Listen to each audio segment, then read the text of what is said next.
एवं झांझ बजई बजई प्रतिदिन सकाळू पाहंतियारू मंदिर चारिपटे परिक्रमा करती बोली कालक्रमे यार डाक ना होगला झांझपिठा मठ।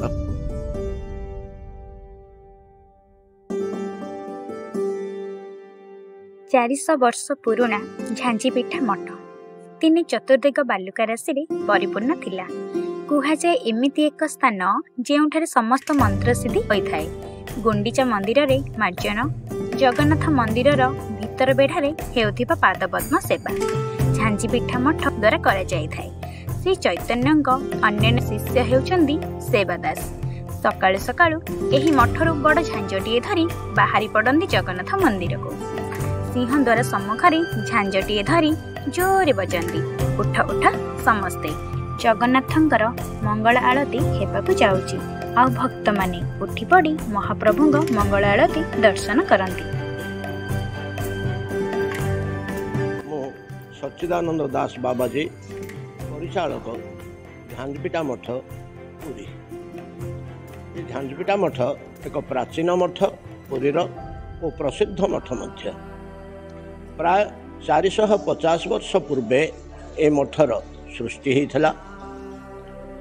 श्रील नरोत्तम दास ठाकुर श्री चैतन्य महाप्रभुंकर लीलास्थली गुड़िक दर्शन करने निमंते पुरी आसीथिले।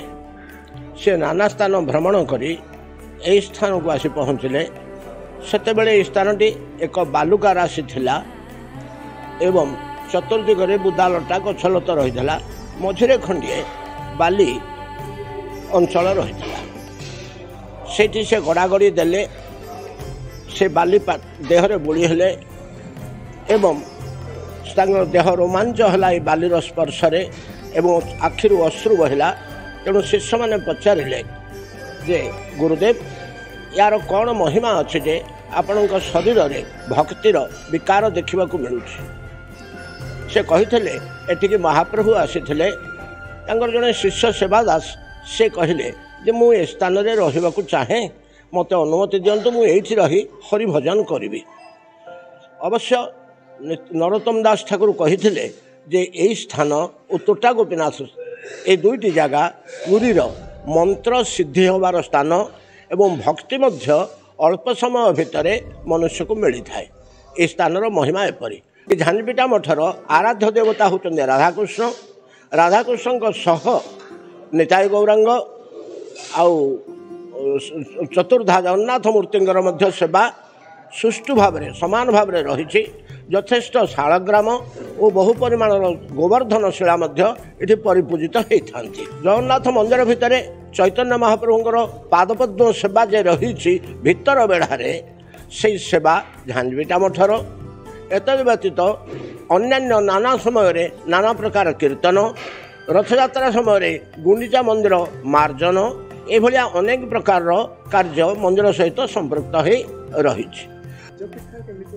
झांझपिठा शब्दर अर्थ होची सेवादास नामक जे शिष्य प्रथम ये रही से यही स्थान जाई ठीक पाहांतियारू राति 4टा 4:30 समय मंगल आरती पूर्व जगन्नाथंकर गोटे बड़ झांझ धरी मंदिर चारिपटे बुली खूब जोर रे बजाती एवं यार उद्देश्य है जे उठ उठ जाग जाग समस्ते जगन्नाथंकर मंगल आरती होबाकु जाउची आस समस्ते दर्शन करवा।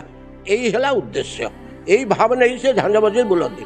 तो सेवादासंकर झांझ शब्द शुणी जो मैंने मंगल आरती दर्शन कथा से मैंने चटपट हो उठी लुगापाटा बदल गोड़ हाथ धोई मंगल आरती दर्शन करने को मंदिर को आसती। एवं आउ यही बाली उपरे बसी गोटे कुटिया भितर छोट गछटे थाए।